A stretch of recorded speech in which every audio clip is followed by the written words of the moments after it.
Afternoon from St. Louis, Missouri, where I am visiting friends and colleagues from the wonderful Opera Theater of St. Louis. It is wonderful to be back on the road, seeing members again in person and not just on a video screen.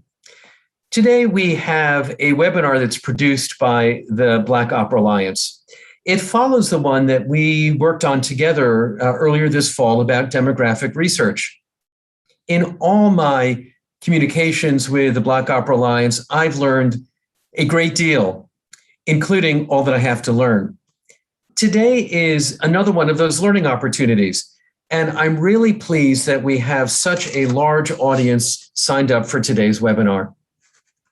I have appreciated the commitment, courage, and the insight of members of the Black Opera Alliance Leadership Council.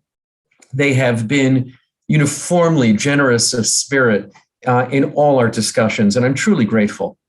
I also feel that I've developed what I hope are really good and lasting friendships. So it is a pleasure to introduce one of these great leaders and friends, Jamie Alilaw, who will take it from here. So Jamie, over to you. Thank you so much, Mark. It's good to see you. And thank you all for having me. It is a pleasure for me to be here with you this afternoon for this conversation, engaging in one of my favorite things to do, which is to really delve into transformative and empowering and sometimes challenging conversations around race, culture, and identity. So today's webinar was inspired by the work that the Black Opera Alliance has been doing in service of our mission to empower Black classical artists and administrators by exposing systems of racial inequity and underrepresentation of the African diaspora in all facets of the industry and challenging institutions to implement drastic reform. Two of our most prominent initiatives have included requesting that opera companies sign our pledge for racial equity and systemic change in opera, along with our partnership with TRG Arts to collect data on the behaviors of opera companies over the past 3 years prior to the pandemic in such areas as operatic programming, choice of performing cast members and conductors, directors, administrative staff, and etc. With these practices of racial data collection in the opera industry being such new territory, many have expressed caution and even concern with some of our requests and methods, namely our requirement that companies engage in third-party reporting on the race of those whom they hire and whom they cast. In this great awakening and awareness, we see how problematic it is to project identity upon another person. However, even as we seek to grow, we cannot disengage from the context, the history, and the structures that are currently still actively in place. Therefore, it is our desire this afternoon to humanize the data, the collection efforts, and to discuss and distinguish between race, culture, and identity, what is projected onto us, what is nurtured within us, and who we say ourselves to be. This is a nuanced conversation. And therefore, we have invited guests whose works and perspectives have proven to be impactful and informative in these areas. We will hear video testimonials from singers in the field whose intersections of racialization, culture, and the way they identify do not always line up, and how it impacts their experience in the industry. We will hear from prominent educator in the racial construct, Jane Elliott, as we discuss how the embedding of race in societal culture influences all aspects of life, including its influence on opera. We will hear from celebrated playwright and librettist Sandra Seaton on the impact she seeks to have within the exploration of culture and identity within her works. We will conclude with a roundtable conversation between members of the Black Opera Alliance and the Black community at large who feature in the industry, including Jessica John, Jamie Sharp, Ibukun Babalola. I am joined today in hosting and moderating by Garrett McQueen, who will be interviewing Miss Jane Elliott, and James Dargan, who will be interviewing Miss Sandra Seaton. It is our hope that by the end of this conversation, it is clear why we make the request for third-party reporting. We hope to have shined a light and greater visibility on the voices of those who exist within those spaces that require intentional equity work in order to be given the ability to create a level of honesty and impact in storytelling that opera truly has the potential to possess. In order to gain a true assessment, we must hear from those who are often impacted the most, yet seen and heard from the least. Now, we will hear from Arissa Lee Burrs on her experience in the opera industry. Hey everybody, my name is Arissa, and I first want to say a never big enough thank you to Black Opera Alliance for all of the incredible work that you are doing to educate and encourage the opera community to understand how much of a white space it is, and to understand that if we're going to be telling stories, that we need to tell everyone's story. And I want to particularly thank you for sharing and displaying all the different colors and all the different variations there are within Blackness in this world. I don't have to explain or break down to anybody here that the perception of being Black is so much of the Black experience here in this world, that the prejudice that is put upon someone at the first visual perception of them is a massive portion of that human's experience, right? So I, as a biracial woman with a Black father and a white mother, looking the way that I do, that is just simply not a part of my life. That is the ultimate privilege of Arissa's life, I think, in that I get to hold within me the incredible thing that is Black history and a Black heart, and the spirit that is a part of my family and everything that I've grown up around, as well as all of our Black colleagues here. But I get to walk through the world and that not be put upon me in any sort of a way. The only time it is put upon me is then when somebody sees my cute little mixed family and says, "What is this?" But my mom and dad aren't coming to auditions with me, right? So I effectively walk into an audition room and just am auditioning as a white human. And I'm here just to explain briefly to you all that then when I am hired as myself, and when I am in a rehearsal room and in an artistic process, and I look around and see nobody that looks like my home life, not a single person that looks like my family at all, how disheartening that is. Not only to have to constantly think in the back of my head of, man, is my dad going to feel cool coming to see the show? Is my dad going to feel safe here? It doesn't, I am not threatened physically in that kind of a way, but it does ultimately force me to ask the question then of, am I safe here? Because aren't we all just trying to share ourselves in creating art with one another and creating art for someone else to watch, and to be a part of an institution and in organizations and then experiences in which there is this massive part of me that is nowhere to be seen, is a challenge and is really disheartening. So I guess that I and others are probably all just here to say that now is most definitely the time. The opera community is far overdue and incredibly deserving of holding and honoring everything that is Black excellence in a much, much, much more integrated way.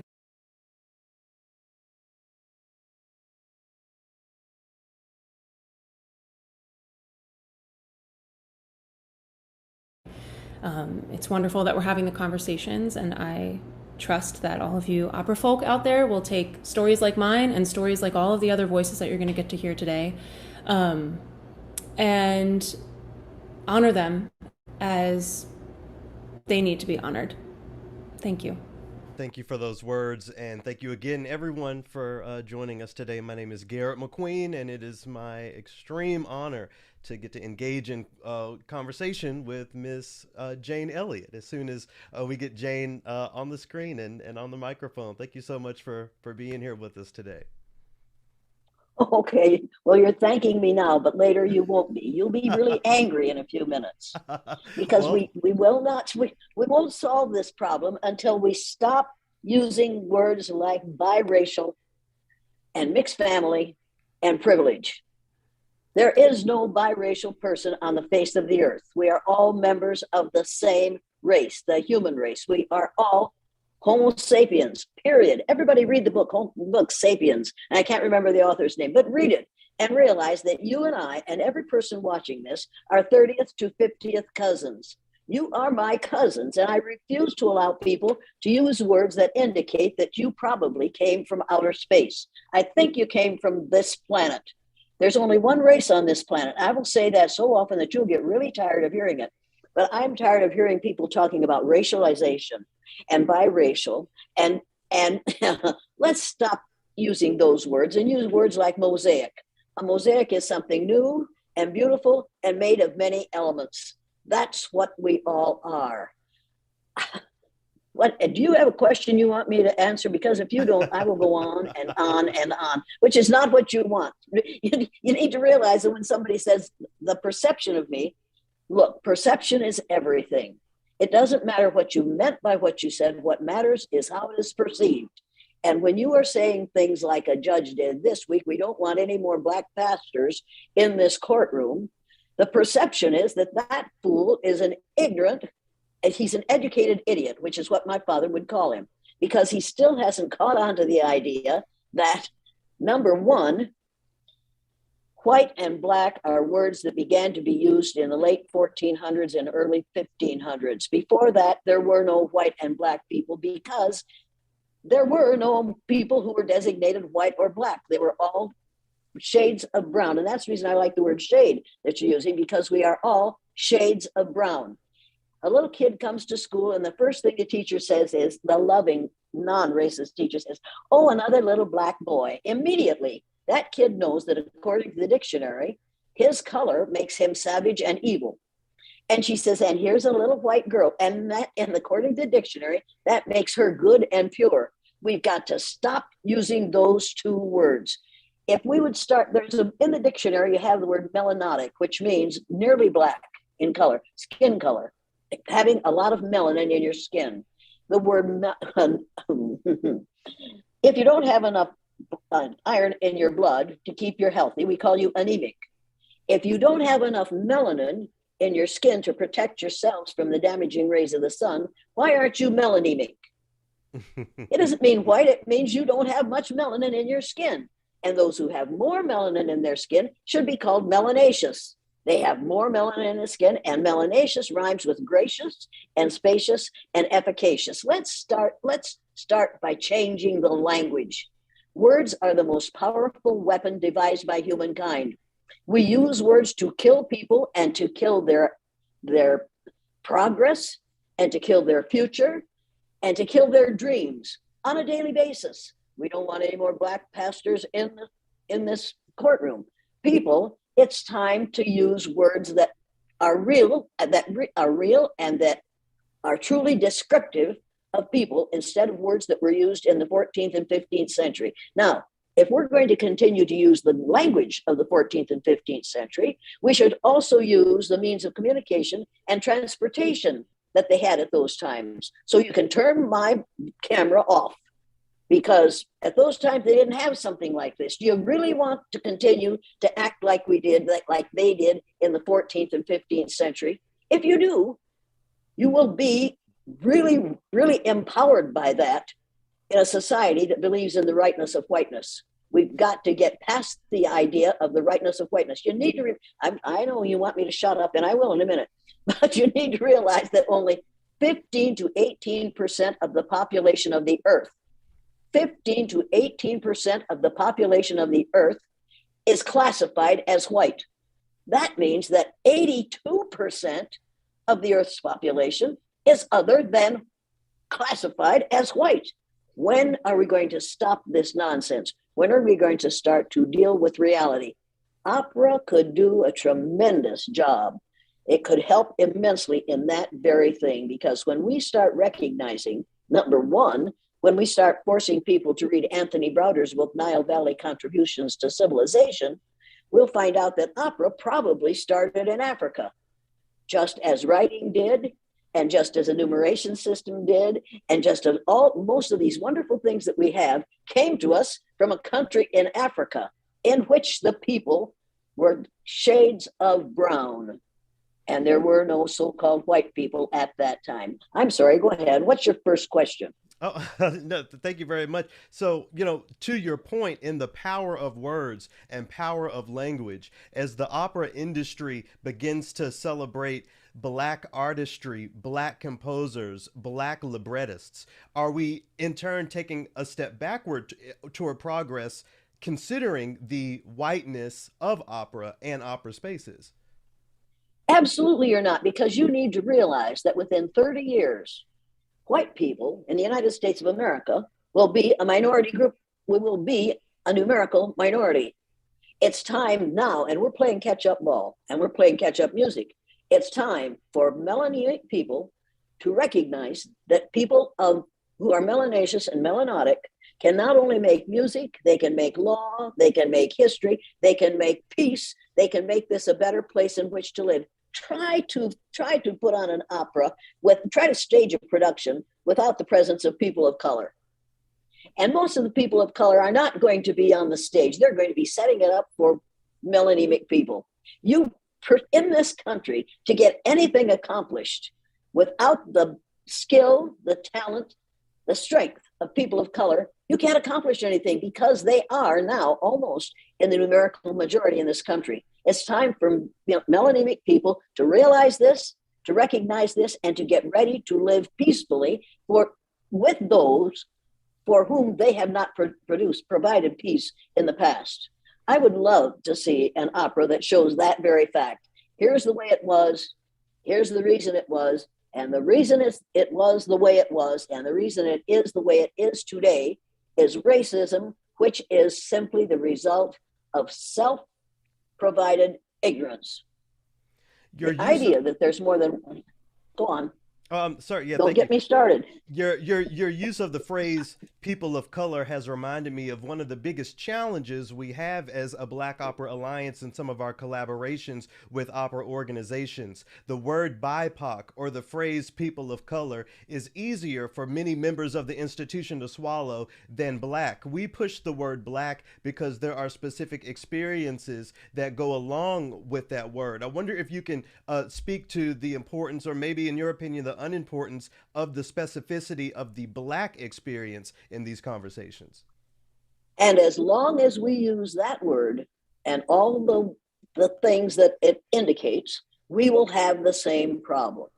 As long as we use the words that we have been taught for 200 years in this country, 300 years, that Black is bad. As long as we continue to use that word, that's how long we will continue to perpetuate the lie of several different races.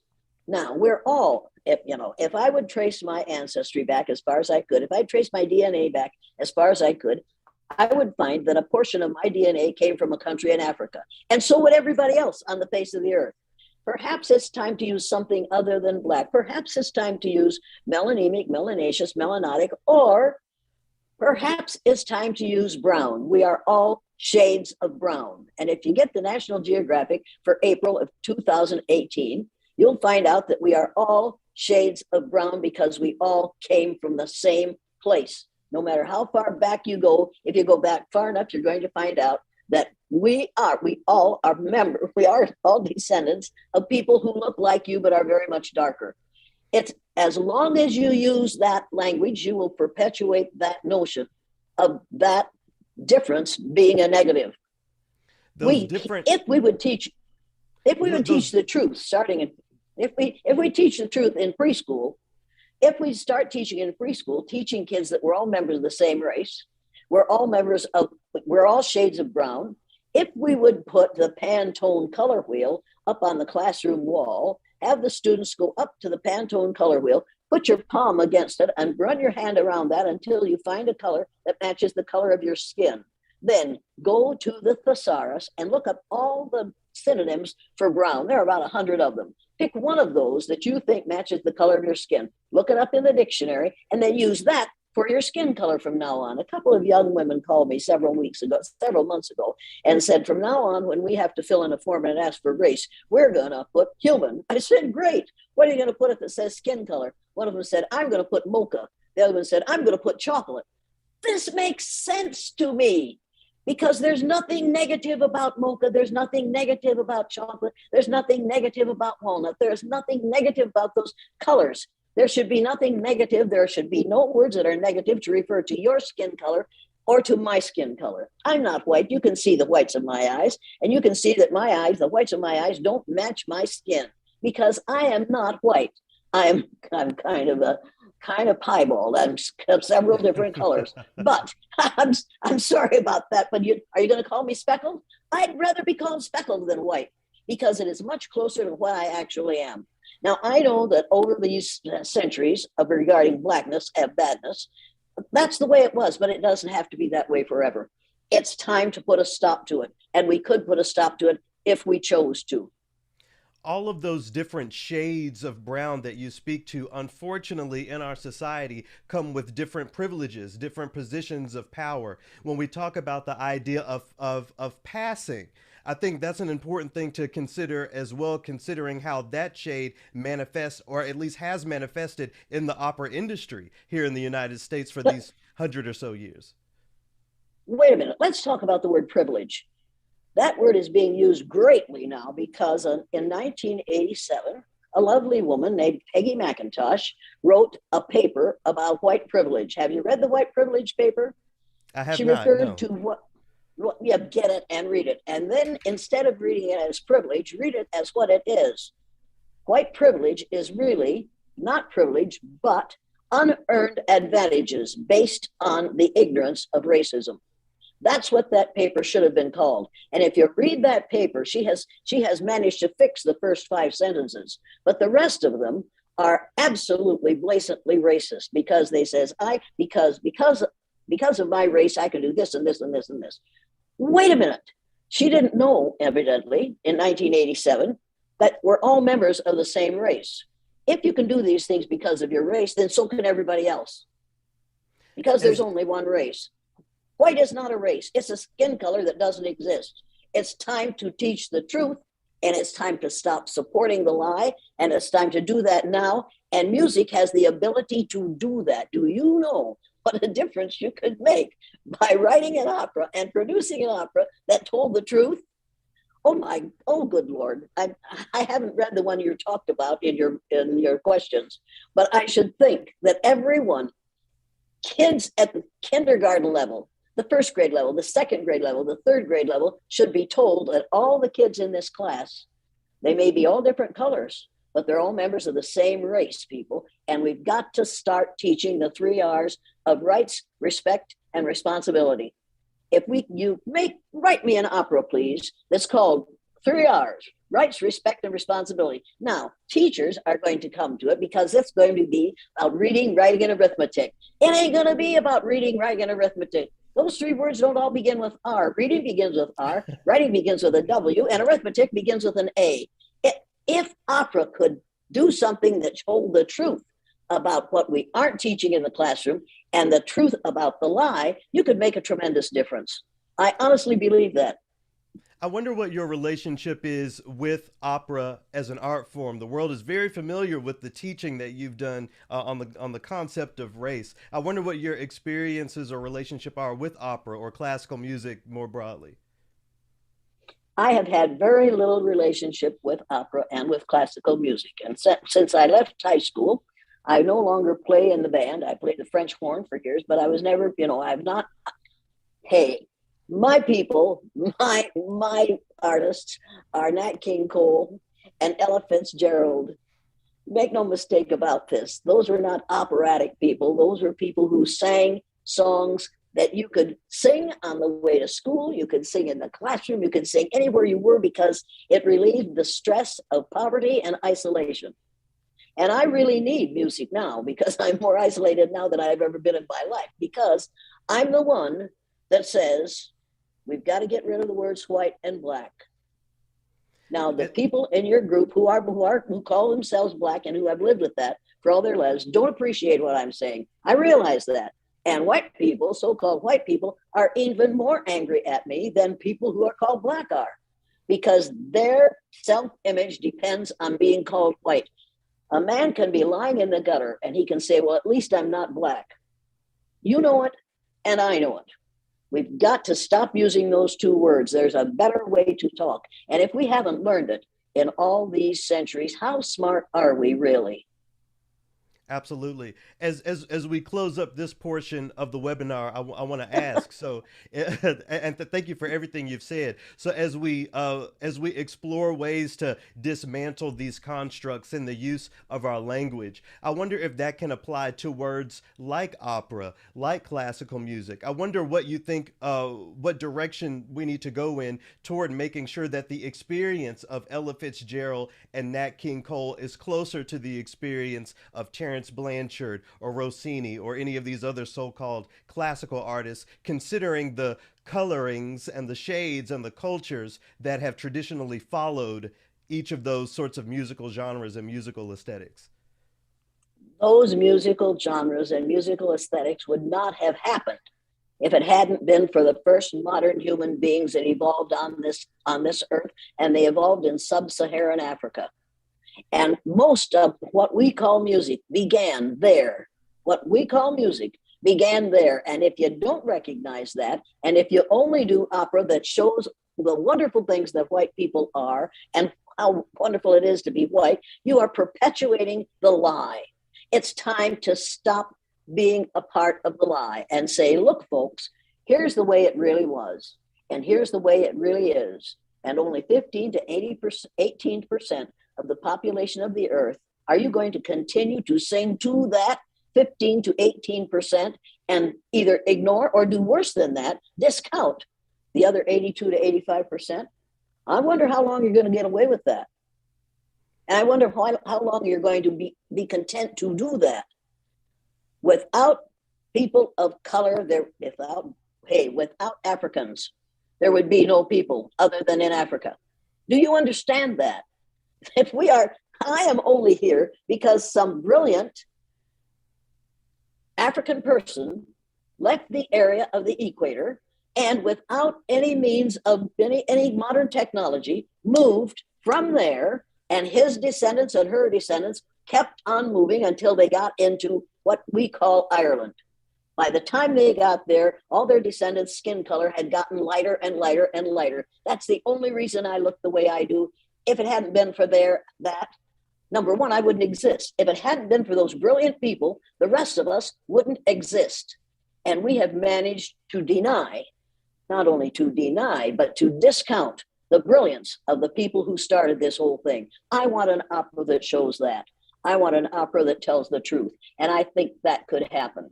And I think it will happen because it must happen. If we're going to appreciate those who are other than pale faces, we better start telling the truth about them today. I hope all of the librettists are listening. We need the 3 R's opera as quickly as possible.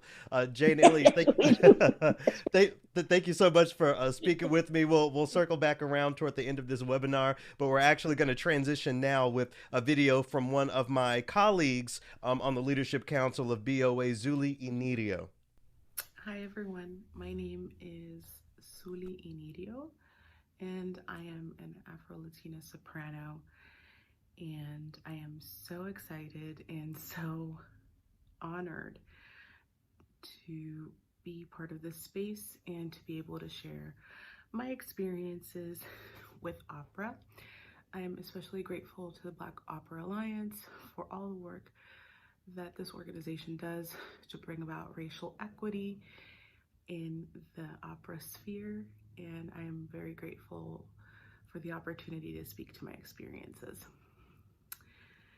As an Afro-Latina soprano, I identify as Afro-Latina by way of Dominican Republic, and I am racialized as Black because I am Black. And more often than not, what happens in this space is that my Latinx identity is completely erased.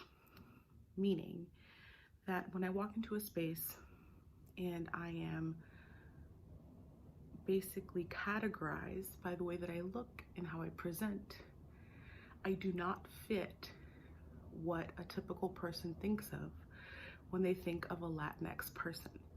So what do I mean by that? First of all, in this country, we categorize Latinx people and view them in a group, in a homogenous group, and almost as a race. But Latinx is not a race, it is an ethnicity. And within that ethnicity, there are various races and different groups of people that are represented. We have white Latinx people, we have mixed Latinx people, we have Black and Indigenous and Asian Latinx people. So let's say I go to an audition and I walk into this audition and I say, hi, my name is Suli Inidio and I'm going to sing X, Y, and Z. More often than not, the people hearing me see me and say, oh, she's a Black woman. She would be a good fit for this thing and this thing and this thing. So I get considered for roles that might call for a Black woman. I never get considered for roles that call for a Latina or a Latinx woman, even though I am a Latinx woman, because the idea of what a Latinx woman looks like usually fits someone that looks more like, let's say, Sofia Vergara or Penelope Cruz or someone like that, and it's not me. So in this way, I am culturally erased in this space. And at the same time, when I get considered for roles that call for a Black woman and maybe an African American woman, I don't have the cultural background for that because I was raised in a Latinx home and my culture is Dominican culture. And that can be lacking in what people think my background is. So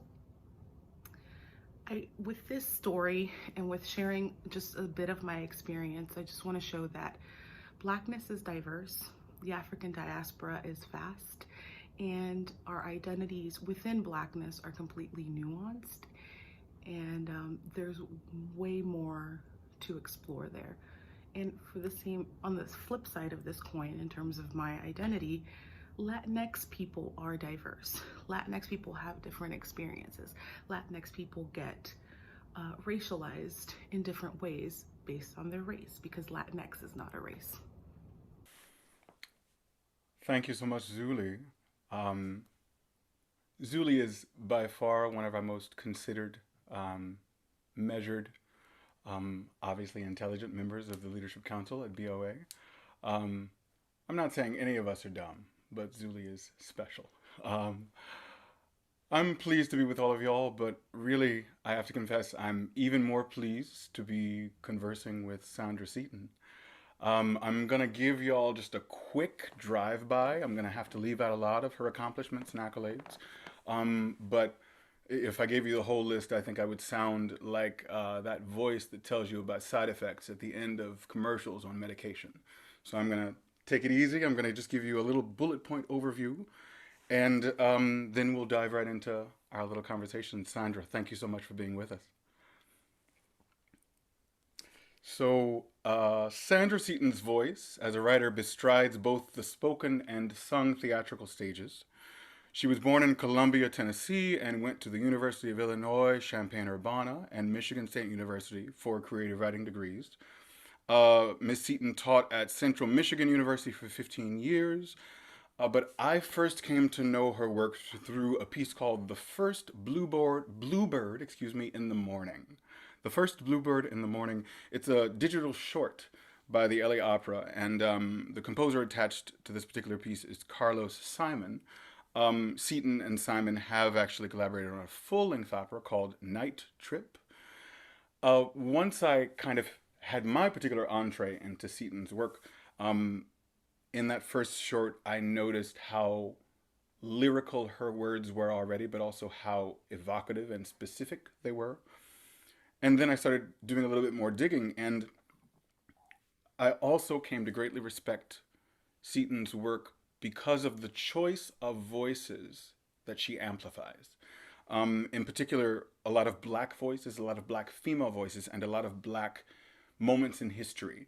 And a short list is what I'm going to leave you with for this bio. I encourage you to Google her and find out all the other things. But she's written a performance piece called Call Me By My Name about Henrietta Lacks. Seaton has written a musical theater piece about Mary Cardwell Dawson called The Passion of Mary Cardwell Dawson. I believe that was premiered by Denise Graves. I'm fairly sure. Right. Yeah. And for those of you who don't know and should, Mary Cardwell Dawson was the founder of the National Negro Opera Company, which ran from 1941 to 1962. Seaton also wrote a kind of spoken word and song sung piece called King, a reflection on the life of Dr. Martin Luther King Jr., which I believe was done quite a bit by George Shirley. She also wrote and is actually in the process of writing, as I understand it, and correct me if I'm wrong, Sandra, but it's called a ploratoria on Tulsa called Dreamland, Tulsa 1921. And I'm going to ask you about what a ploratoria is in a second. And the last subject that caught my eye, Seaton has written quite a bit about Sally Hemings as well. A play called Sally, and a solo opera called From the Diary of Sally Hemings. I believe it's on record, sung by Alison Cambridge, beautifully, and also on YouTube in video form. You have to honor not only a person whose voice is so specific, but who chooses to amplify the great figures of our Black culture. And with that, Sandra Seaton, welcome. Thank you so much for being here. Well, it's my pleasure. Thank you so much for being here and taking the time to speak with me. I appreciate it very much. You are the cardinal, not only one of the cardinal Black librettists that I've come across, but in terms of Black female librettists, I'm like, you're just about it. So I was really amazed at all of the places and people you've worked with. I want to jump right in because I know we don't have a lot of time. I could talk to you for forever, but I'm just curious, in the opera, to kind of firmly anchor it in the opera sphere, what was your musical background and or upbringing? Well, yeah, I was born in Columbia, Tennessee, in a community that really valued education and took it for granted that you were going to care about your ancestry. My family started a church in 1843, Mount Lebanon Missionary Baptist Church, and so, you know, we were 3 of the 7 founders, and I knew that from the time, you know, I knew the names of my ancestors. One was born in 1789, Anna Cherry, and I would, if someone asked me, I could say Anna Cherry, you know, Dempsey Cherry, and Eliza Webster, the same as I could say my my address. But my grandmother Emma was in the minstrel shows, and she did this at her church, and she did it for teas, and this was a very accepted part of what a woman was able to do at that time, not professionally, but just she played ragtime piano. She took care of me when my mother was teaching at a one-room country school. My aunts and my mother, they were all teachers. So my grandmother would recite for me. I would have to recite for her. She knew Paul Laurence Dunbar back and forth, and so she would recite all that. And what I must say is that, you know, there was the Dunbar, there was the minstrel, there was the visiting opera singer that would come to town. But in school, she learned Latin, she learned Greek. This was common in the Black schools of that time. So it was never as if we were just some little isolated people that and were not aware of of a larger culture.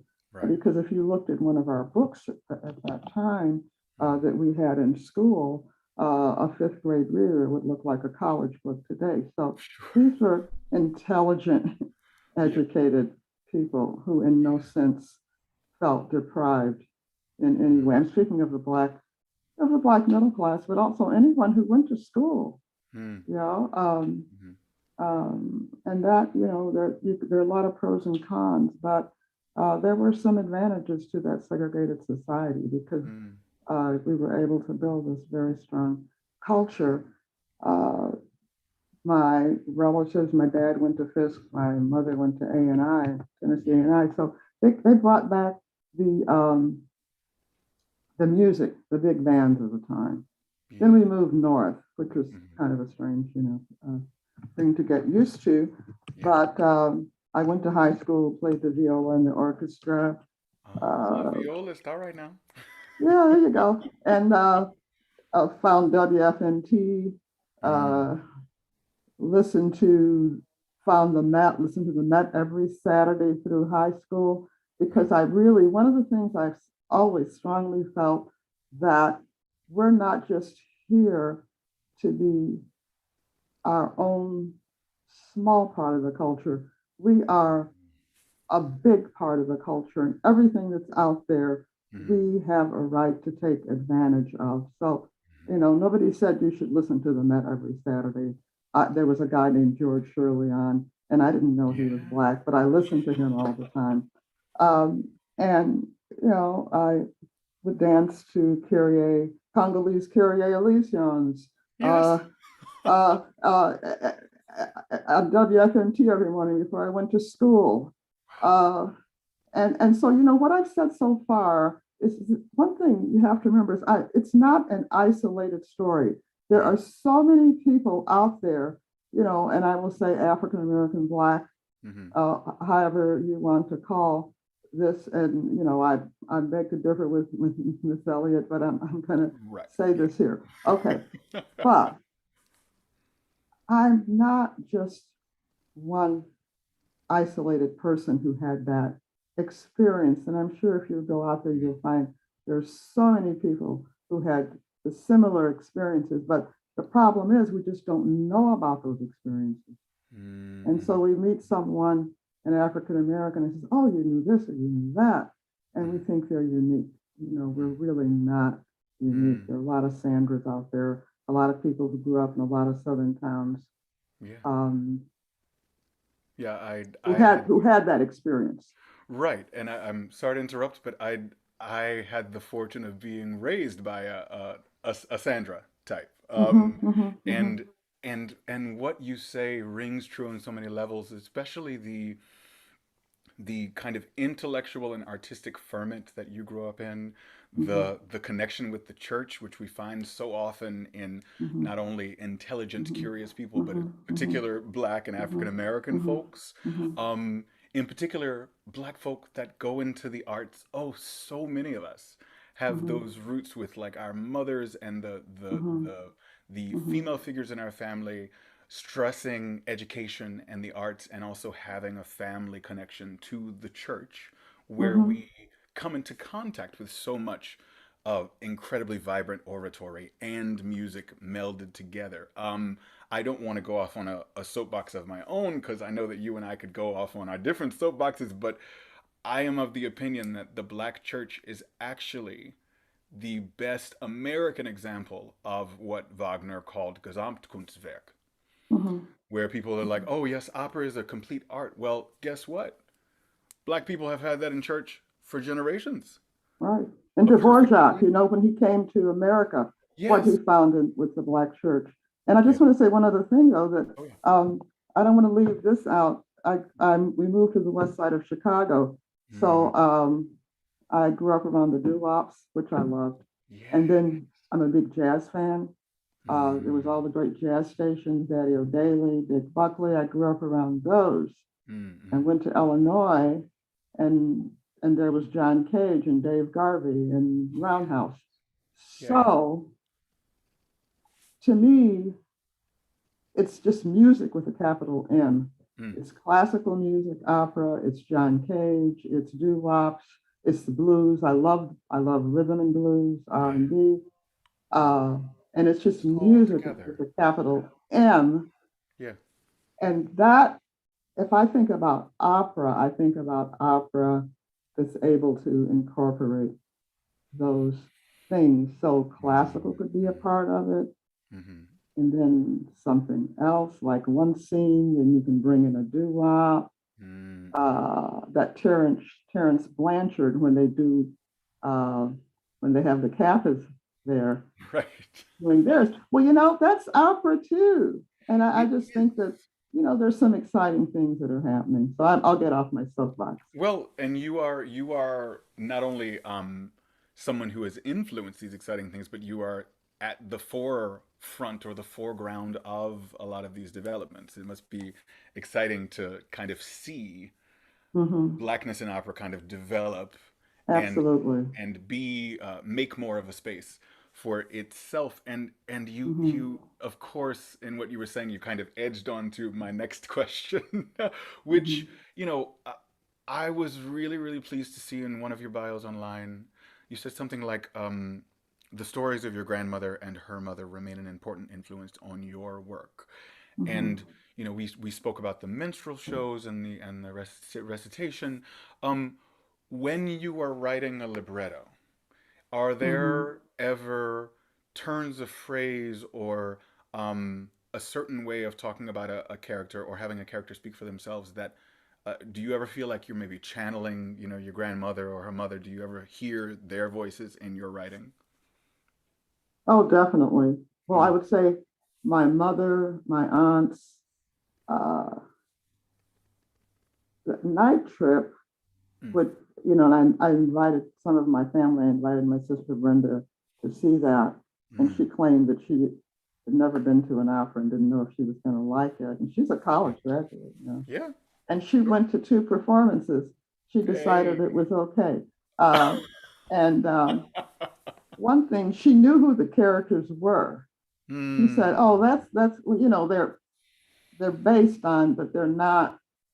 But she could pick them out. She could recognize them. She Yeah. recognized them, Oh, which which I thought was so great that she recognized them, that's the and just dream. their um, and just knew a lot of the things, because Mm, I strongly believe that, you know, that the subtext is is always there in the work. It's just like mm, that iceberg that Hemingway mm. talks about. The little tip Yeah. that's Oh, yeah. very dangerous. Mm, mm. It's a tip. But you can see that, but it's just I'm sorry, but the underneath Mm-hmm. is where the power comes from. Yes. So you can have all kinds of ideas, and you can express them Mm-hmm. um, with, your social activism, Mm-hmm. or whatever you want to do. But Mm-hmm. you do, on that top, you're going to use. It's going to be about specificity, Mm-hmm. and and then that's where you're going to be talking about character types, culture types, things. Say in First Bluebird, it's this young man who's about to go on parole, Yeah. but it's getting into that specific character. Mm. And for me, most likely, it's a black man, a black woman, Mm-hmm. uh, because that's the world I know. Yes, and you That's represent what it. I can write about.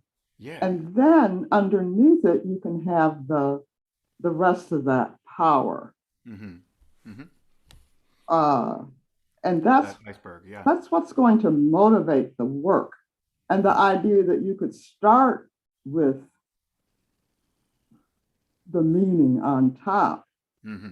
Mm-hmm. I really, you can't go anywhere. You can't go Yeah. anywhere with just having, you know, Just the the words that are on the idea. The page. Yeah. idea Yes. is not what drives the work. Otherwise, Mm. you can read a book of essays. Right, right. And you don't need to go to the opera. You don't need to go anywhere. Just read an essay.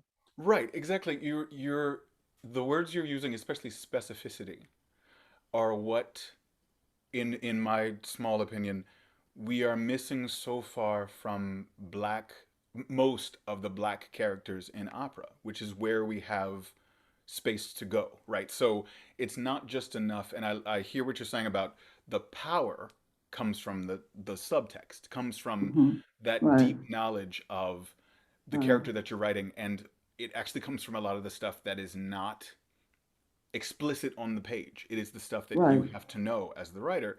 Right. And when we see, with the exception of some new operas, that are obviously coming out and are really exciting, what we see when a lot of black characters or characters just played by black singers, not written to be black, we see a lack of specificity about in them. Because they were written by people who either were not writing black characters or who were writing black characters and do not know black or African American people as in a lived experience. Well, that's a good example of that is Regina, the character, the maid, the Mark Litzstein, because she was not culturally specific. And I know someone who refused to play that role. Interesting. Yeah. Well, these are these. Oh, yes, please. Just an example. When you said that, I thought, oh, wow, you've got a black character here, but, so what? But not black where it counts, if you will. Well, and I really, I write plays quite a bit. And so one of the things that troubles me is in media, the stereotypes of the black characters who are there. And today I was just thinking about Teresa Harris, who played the maid in so many Hollywood movies. Sure. And then Vera Stark, Lynn Nottage play, which was kind of based on Teresa Harris's experience. So what we have is these few black characters, but then what I strongly feel is that we are lacking that whole array of different character types and all the different people. Whereas you take a white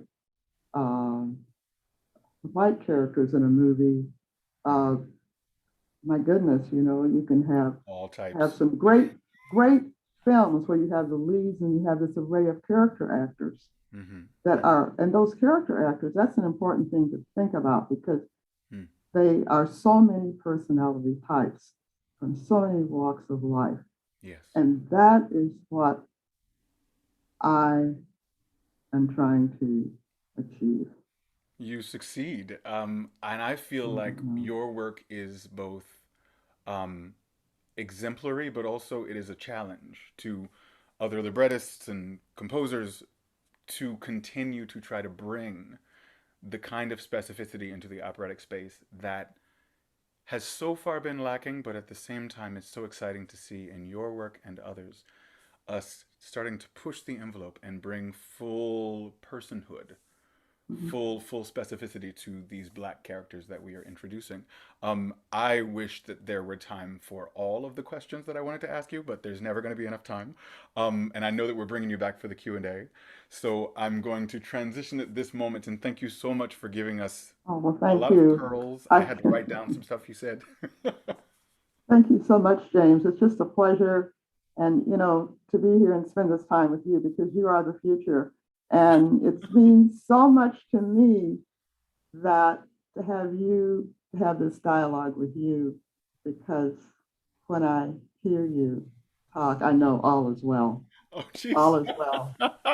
I'll make sure to tell Jamie and Garrett that when they get annoyed with me in leadership council meetings. Thank you so much. So our transition for y'all is actually going to be a slideshow of points of view, quotes from social media from black people in the opera world about how the perception of their race has impacted their lives in this operatic profession.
goodness, y'all. This has been quite the conversation.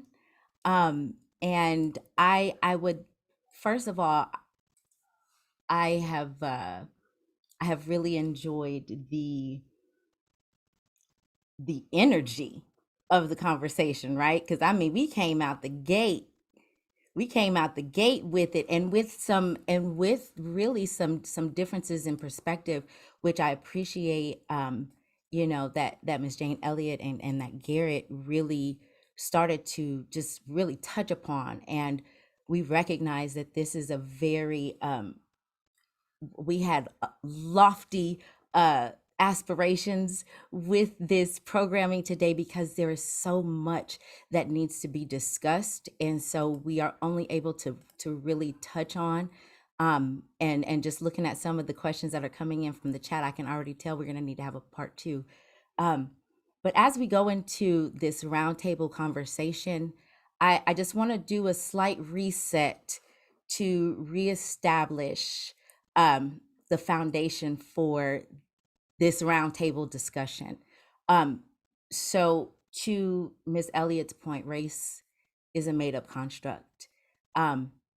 Culture is defined as the arts and other manifestations of human intellectual achievement regarded collectively. And identity is who I say I am.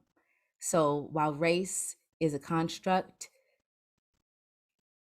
Black people who have in this country had our culture taken and distorted, and we do not know what that culture is, we have taken race and turned it into culture. And I think it's important to distinguish that. So while race is a lie, there are many structures in the US that have been built upon that lie and have been ingrained in our thoughts, beliefs, and behaviors. And so while most do aspire to the time where we acknowledge the fact, right, the truth that we are all humans and are inherently worthiness or equal in our worthiness, I think that we must acknowledge that after centuries of being established on that lie, it's the historically oppressed whose experiences get silenced. And so therefore, I assert that it is through equity and the deconstruction of the systems that that construct was built upon, that we have access to then being able to embrace the oneness of humanity in a way that doesn't erase the very real lived experiences of the more melanated amongst us. So while I definitely believe that language is powerful, we also must make those distinctions between the construct of race and what is culture and what is identity. So, I wanted to do that reset because y'all, I'm gonna be saying Black. And I think more of us are going to be saying Black on this roundtable conversation. And so I just wanted to provide that context, that while I definitely hear what Miss Elliott is saying about the lie of race, we must acknowledge that nuance. So as I mentioned, aspirational in all the conversations we wanted to have today, but I just want to welcome into the space, first of all, welcome back the co-facilitators, James and Garrett, who y'all have been doing your thing, and it has been a pleasure to watch. And I would love to welcome into the space our three other invited guests. So we have Ibukun Babalola, who is a very active member of BOA on the research team and is an emerging artist in her own right, a beautiful soprano. We have Jamie Sharp, who serves as the managing administrator for Black Opera Alliance, and who also is an up-and-coming administrator in her own right with her organization, Opera Next Gen. And I want to welcome into the space Miss Jessica John, who is doing us, so grateful that she is in fittings right now with Houston. And she said, y'all, hold on 1 minute. Y'all, hold on. Let me jump on this webinar real quick. And we really appreciate you for being in here to offer your perspective in addition to your work that you do in the EDI space with Glimmer Glass. So to start off, I'd like to pose this question to our invited guests first. What was your introduction to opera? And how has your experience in the skin you are in informed your experience in opera? And how has your perspective on opera changed throughout the course of your career? So let's start with Jessica. Me? Okay. Let's see. I think, I started out as a classically trained dancer. I started out before I sort of became a costume designer and entered the space. So I was inherently aware of classical music and the genre sort of through dance. But really the first time that I was introduced to opera as like as a holistic art form in a space and a performance space was when I was an assistant costume designer and sort of was introduced to the world through the woman that I was working with. And so my first experience actually was working on Fanciulla. And it was both overwhelming in terms of the sort of the sound experience that I had, the sort of musical experience that I had, and also overwhelming in the cultural experience that I had in terms of understanding, the story, written by this 19th century white male composer and that perspective that was sort of brought to the stage. And for me, having to, I just remember being like, what are they doing? I mean, to be perfectly frank, and also having, moments for myself growing up in an environment where, under being sort of very understanding of cultural relevancy and equity and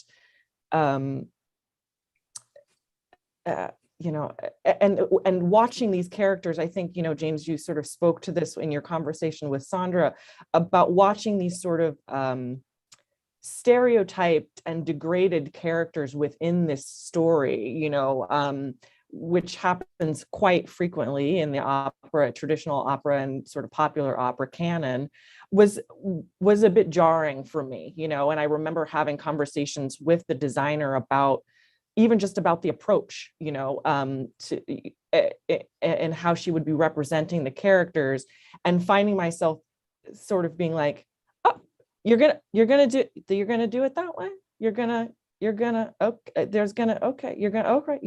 And I think that it wasn't actually to her, I don't want to sort of degrade all the work that she was doing, but I think at the time there were certain standards, do you know what I mean? Visual standards that I think we understood to be true. And I think, as we move forward, we sort of are pushing past those and, and making decisions in different ways as designers, which I, sort of am constantly aware of and sort of trying to navigate. But for me, that was kind of the first, overall introduction. Is like I had these sort of very dissonant reactions. The music, the experience of this like amazing sound, and then the experience of sort of being struck by the, like the missed opportunity in a way. Because I do think one of the things, sorry, kind of a tangent. I do think that one of the things that opera allows, especially when looking at a traditional canon that is so contained in sort of racialized parameters, and not just racialized, but we talk about class and othering and all of those things that sort of the traditional canon sort of forces us to be contained in. And I think we have an opportunity to take those moments and ask ourselves the question of how can we help ourselves break out of these traditional stereotyped, generalized visual images, you know what I mean, or shaped characters, so that we help people understand that that's not what is actually relevant or real life or history. So yeah, anyway, that was a total sidebar, but that would be my first sort of experience, kind of like getting into opera. And then I think now I'm sort of fascinated by the art form in general, because it's so broad and so open and so malleable, which I think is the thing that's wonderful about it and why I stay. Thank you so much for that, Jessica. And I didn't really experience it as a tangent. I experienced it as, being with these disparate parts that they don't all gel. And it's like, I like it, but this is, and I think many Black people, culturally Black people would say that is very similar to just the experience of many things in the culture, right? To where it's like we're here and we're in it, and also have been required to kind of accept things that are not real as fact and truth, or just acceptable. And so you speaking to that, having that jarring experience on onset, and bringing that different perspective to where you were able to see right away, like, no, this isn't actually accurate. So maybe there's another way that we can do that. I appreciate that. Ibukun, tell us how you came to opera, and how your, not only your skin, but I'd also like to add your cultural background, right? As a Nigerian American woman who is Black, racialized, right? And also comes from an African culture, right? A Nigerian culture. What was your introduction to opera? What brought you in, and what has been your experience? Yeah, I like to say that I came to opera by accident. I did not intend to do it. I went to college for singing because I really liked to sing and had no idea what I was doing. And I ended up at the University of Alabama for my undergrad. And on the first day of school, I was walking in the hall, and the opera director, Dr. Paul Hoteling, I ran into him in the hallway, and he told me that I was in opera. And I was like, okay, cool. And that's sort of it. And so that's sort of how I ended up in opera. And obviously I fell in love with it immediately. I was already a musical theater nerd. And so it was just like musical theater times 1,000 to me. So I was super, super into it. But I'll be honest, I saw opera as like, I saw myself and my other like fellow Black singers, I saw us as sort of exceptions to what was going on in opera. I saw opera as this white thing that I was doing, which to me, having grown up in predominantly white spaces, was sort of common to me. I was used to being the Black girl doing white things. So, and so that's sort of how I saw it for a really, really long time. And I saw it as sort of something that was separate from my identity as a Black person, separate from my identity as a Nigerian person. I didn't see those two worlds gelling. And so, yeah, I saw myself as sort of like an exception, an anomaly, bringing two disparate worlds together. And it really was not until more recently than I would like to admit that I saw how intertwined those cultures really are. And so it changed the way that I approached opera, approached singing in general, because I really did see it as something that was outside of myself. And now I get to like re-experience opera as something that is part of who I am, and that who I am is part of opera. And I did not have that initially. It seemed sort of like a Venn diagram, but like two circles. And I was like the one thing in the middle. So So yeah, and I think that sort of speaks to the way that sort of opera culture and also opera education is sort of set up. We don't hear about the Blackness that exists in opera. We don't hear about the Africanness that exists in opera outside of the Blackface. So, and so that has been a really interesting journey for me to go on in the last several years of like sort of combining things that I didn't know were combinable. Yeah, that's something that I've heard from many of my colleagues, right? Du Bois describes it as double consciousness, right? Like having to, or code switching, really, right? You go to work and you have to become a different person, so you've got to detach. And what I hear you describing is that you were recently in seeing a Black presence, you were recently granted opportunity to begin putting yourself back together again and not having to detach in order to, similar to Jessica's experience the beauty of it, and also the what's happening over here. You're able to begin reconciling into one person. Jamie, same question. What was your exposure? What's been your experience, and how has your perspective possibly shifted? Yeah. So I was really introduced, I guess, kind of in middle school. We had the option, we had to choose band, choir, or PE. Was not going towards the PE route. Choir did the musical, once a year they had the musical, and I like to be on stage and I like costumes and all of that. And so I kind of went down the choir route.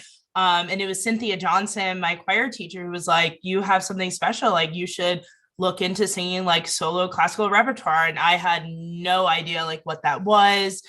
She encouraged me to, go down like the all-state choir route. And so, when it came time to like apply to schools, I just knew that, well, I like to sing and people were telling me that I was really good at this and that I could pursue it. And it wasn't until I got to school, I went to the University of Michigan. And the irony is that it's such a heavily Black space, all things considered. Like I had the pleasure of studying with George Shirley for a time when I was there. Aaron Dworkin was dean when I got there. Louise Toppin is there. And even still, there's just so much. I didn't know what I didn't know at the time. This etiquette and this like these unsung rules that we don't talk about within this space, and the level of disrespect, even in a space that held so much Black excellence, right? The disrespect day to day from white colleagues, to the point where, my two best friends in the program were also Black women. And through our entire time there, people could not tell who was who and would mix us up all the time, so this never being seen, right? And one thing that really stuck with me is we had one of the most talented people in my cohort, who left their sophomore year, was a Black student, because they felt so unwelcome in the space, right? You get there, I didn't know what IPA was. I didn't know that I had to find a pianist and practice with them before my lessons. And that's how we learned our music, none of us did, right? But there's this expectation that, well, how do you not know that? Or,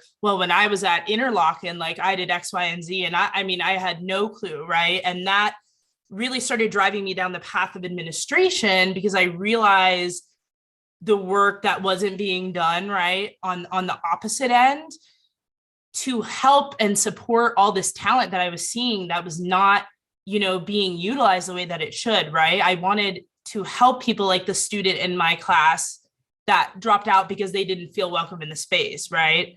I thought, well, what better way, how can I be there, right? Like right there to like hand them the invitation. And that is what I found on the administrative side of things. I can decode that language, right? Break down these barriers of what it's looking like, from a staff point of view, because we talk so much about what's on stage, but we don't talk enough about like Jessica, I'm sure you experience this all the time. What our technicians look like, and what the conversations are around programming. And for me, there isn't well, this is what I want to program. And then I have to think about DEI on the side with this person we hired to come and educate me on that. It's such an ingrained part of my being and my practice day to day that that's just what inherently happens. So let's talk about this, because I heard Ibukun say, she was pretty much snatched into the program. Like they was like, "Oh, you gonna do opera?" And she was like, "Okay." And and I had a similar experience, right?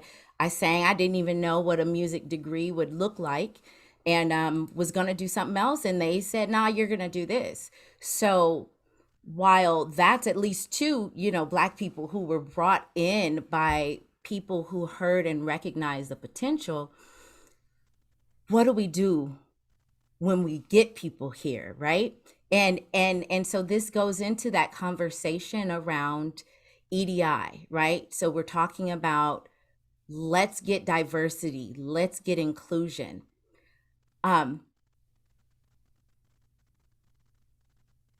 what does it require to truly make this space that has been historically resistant, and I would even say violent towards people of color, right, in the space, from the audience to being cast in a show and having people look crazy when they see I had locks I had my locks at the time, but look like with fear fear and trembling when I walked in, or not having makeup colors to match, my, like, things like that, which is violent and is othering.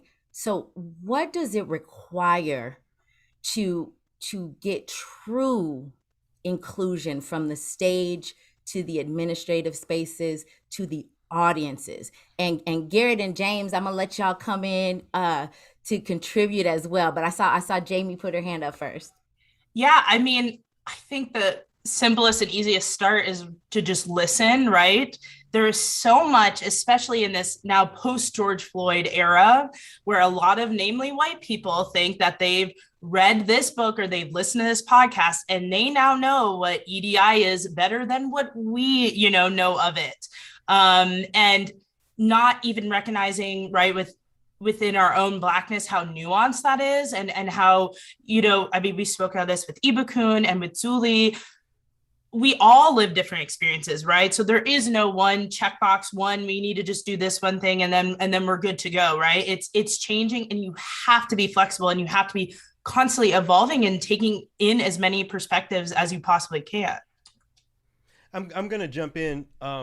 First of all, I have to say that I'm very aware now of the word Black and the use of the word Black in this space. Every time that word is said, I'm very aware of it. I'm thinking about, if you go back and look at footage of Malcolm X, you'll see him constantly using the phrase the so-called Negro, despite the fact that that was very common, and that's even what folks that look like us referred to ourselves as during that time. He recognized the problem there and used the phrase the so-called Negro. So the first thing I wanted to say is that I will challenge myself in critiquing language in that way. I think it is a useful exercise for all of us to at least consider.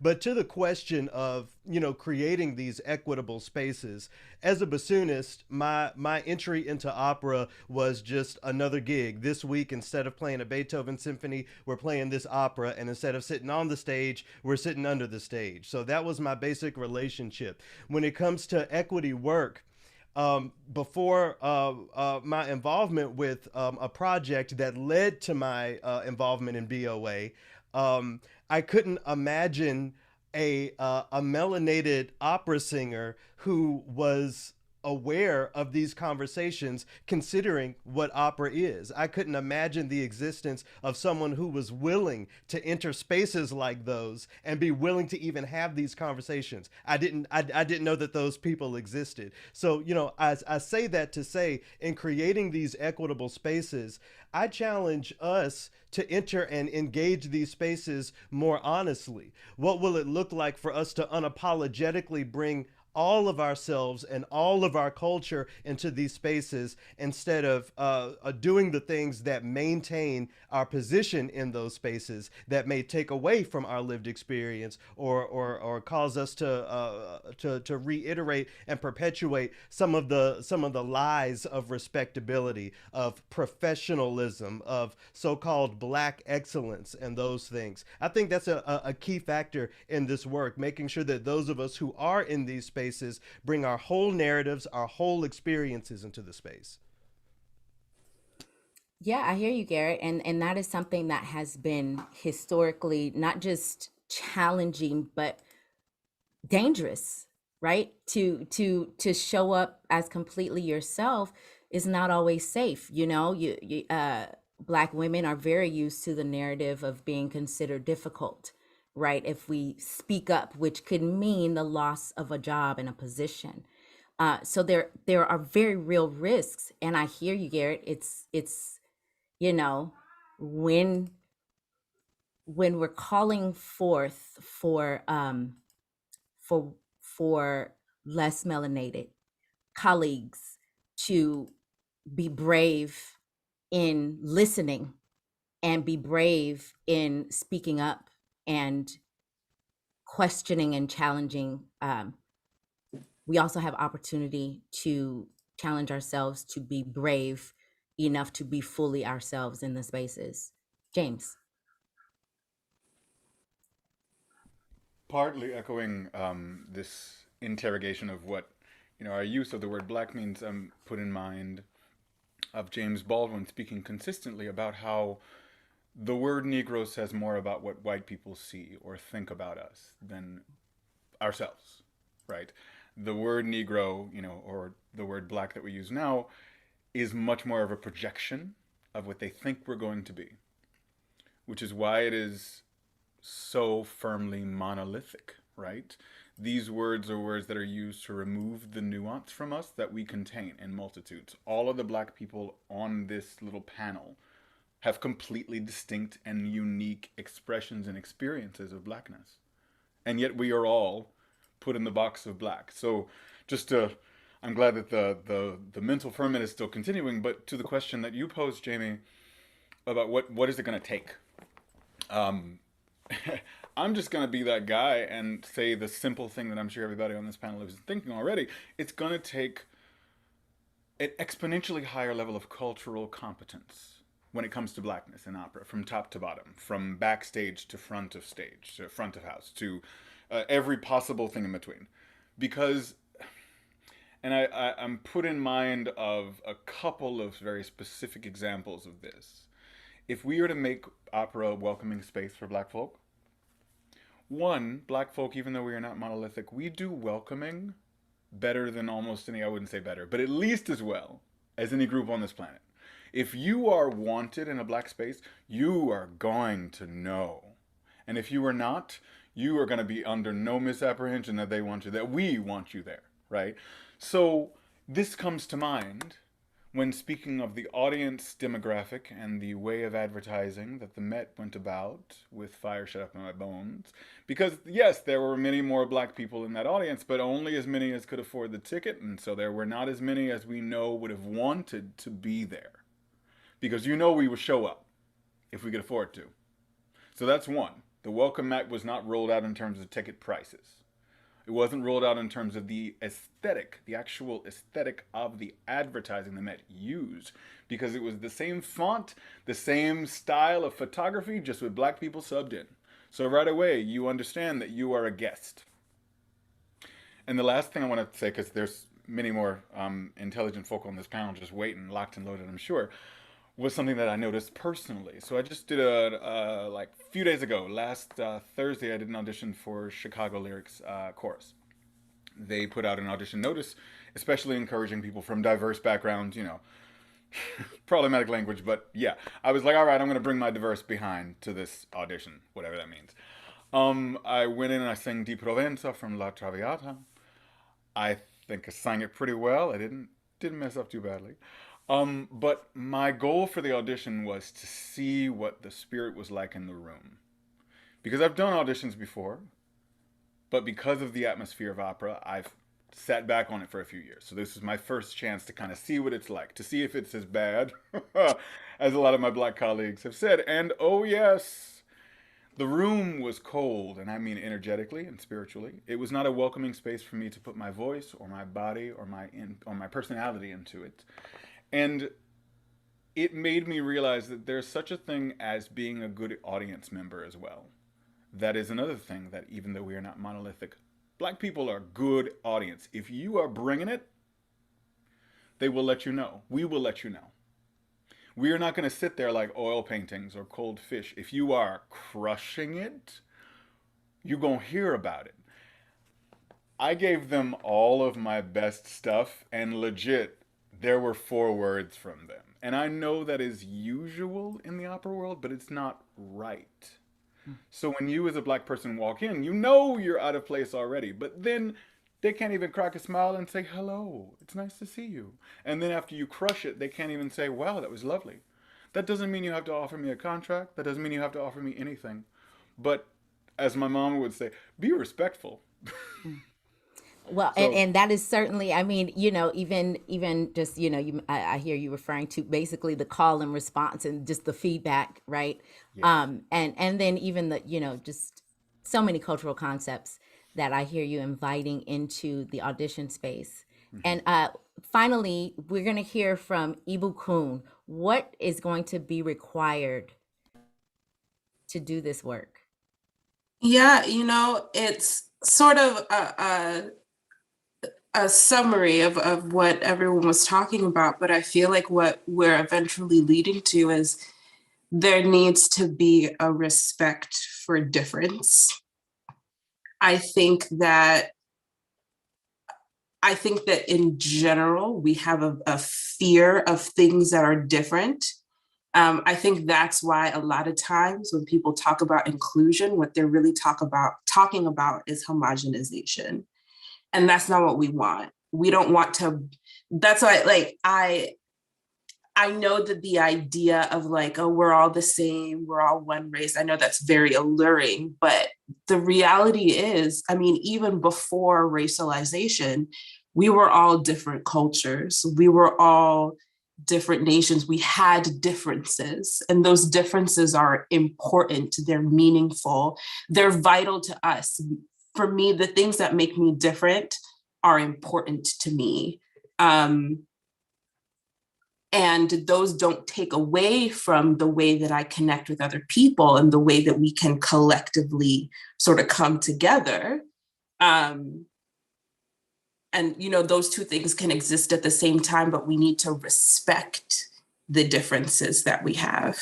When I think about my own identity, for me, calling myself Black sort of connects me to every person of the African diaspora. That is our connection with one another. And there are cultural things that link us all together.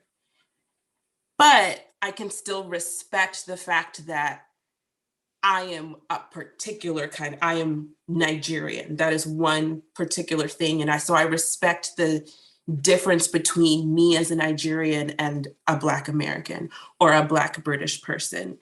And so when we sort of get over the hurdle of people are different and that means something and that's important, then we can start ministering to those differences. So like James was saying, Black people expect that when you give them something, there's feedback. And so there needs to be a ministering to that difference of we're going to feel away if you're cold to us in the room. There are certain things that are acceptable to us and that are not. There are certain things that you might think are fine, but they don't hit us that way.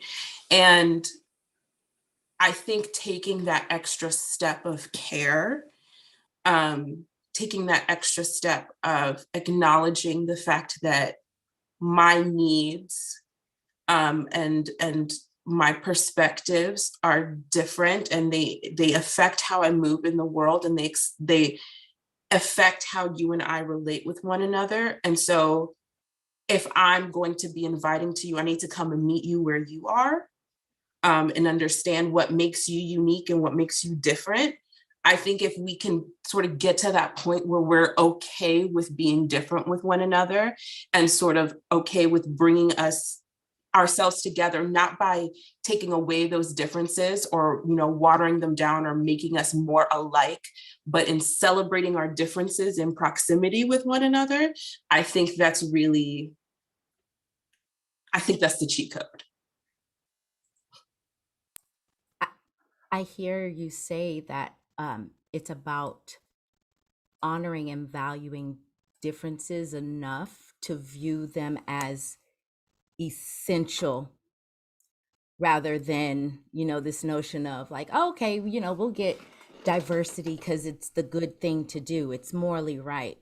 It's the acknowledgement that you need people with different perspectives and different experiences in order to see things that you don't. And it can be detrimental to not include those in the space. And so it is not just nice to do inclusion. It's not just, it's not just something that's going to stop you from getting canceled, right? it's essential, and to value my experience so much that you are willing to listen to it and to work to incorporate it. And I just want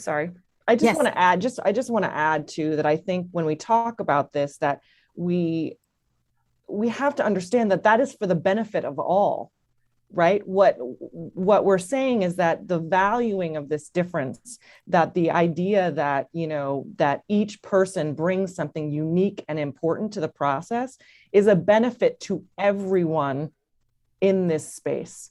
It benefits everyone to uplift, each of us, because then we're sort of like denormalizing, right, whiteness, and then just uplifting all of us in the space, so that it becomes a more inclusive and truly equitable space. I just wanted to kind of like bullet point that, because I think that sometimes, even though we say it a lot, gets lost, that this work is the benefit for all of us, in this time where we're sort of having this weird energy, this weird sort of national energy that we're in, where it's this zero-sum energy that we're feeling. We want to make sure that we always understand this is for the benefit of all. So to that point, and using the example of audience feedback, from what would be a more diverse audience, again, I think we have to challenge ourselves. The next time each of us goes to an opera, are we going to celebrate those differences? Are we going to yell out to the singers when we hear something phenomenal? Or are we going to sit quietly like we've been taught? I think that's, again, I have to repeat myself, an essential part of this work is allowing ourselves and having the courage to celebrate that culture. The next time any of us goes to an opera, I hope that we can begin to practice that and not just talk about it. Amen. All right now, Garrett, and just in this last moment, we have invited Ms. Seaton and Ms. Elliott to join us, and I know we have created more questions than we could even dare to address. But I'll just bring this one to the group, and we've got maybe about a minute to those who would to seek to respond to it. The question came, and it came pretty early. How do we balance the need for moving forward with language that is more inclusive and not tainted by historical tropes, with redress and healing necessary for people who have borne the brunt of racism?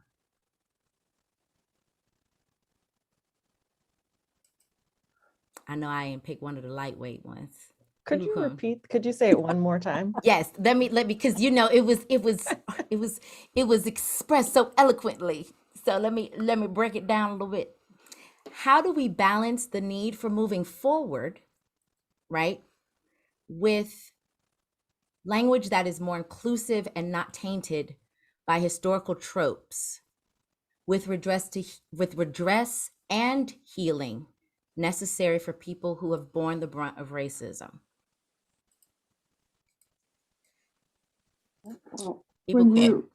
If I may, can I try to take a stab at that very loaded question? Well, what are you hearing in the question, first of all? You know, I'm hearing, language is a living thing, right? It evolves, it grows with the passage of time and with the evolution of humanity.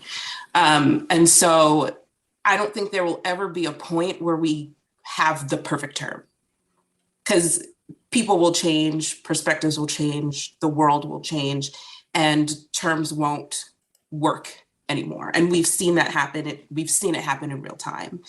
And so I think in a situation like this, we can only do our best, and we can only move with as much integrity as possible. I think that when we're talking about labels that are imposed on people and have a negative sort of historical context, I think it's important for the efforts of how to call them, how to name them, the language that we use around people. I think it's important that the people that are most effective are the leaders in establishing and changing the language, because again, they are the most affected. So giving them the opportunity to name themselves, which is really what we're getting to, right? We want a point where people are able to call themselves by their own names rather than having to exist with the names that have been put upon them. So yeah, that's sort of. And I appreciate that you said this is the point that we're getting to, because to speak to why this webinar exists, right? Because Black Opera Alliance is requesting that opera companies identify, and we know that's very uncomfortable because it's not ideal. But the point is that we are tracking the behaviors of the companies, and as was broached in the videos presented earlier, people can present in ways that don't align with the way they would be racialized. And so in order to really, really see where we are at, we got to see where we're at, right? Mm-hmm. And we aspire to where we're going. And also we've got to, in order to know how far we are and the direction and all of those things, I believe that we've got to see first, okay, what are we working with? Miss Seaton? Oh, I was just going to say, I was thinking about, let me lower this hand. Just wanted to say that I remember an experience of mine. This is maybe, 20 years ago. I went with a minister to talk to, this is an equity theater company, about doing my play, which had been sold out and was very successful. It's my play, The Bridge Party. And as soon as the minister left, because he was a member of the state legislature, the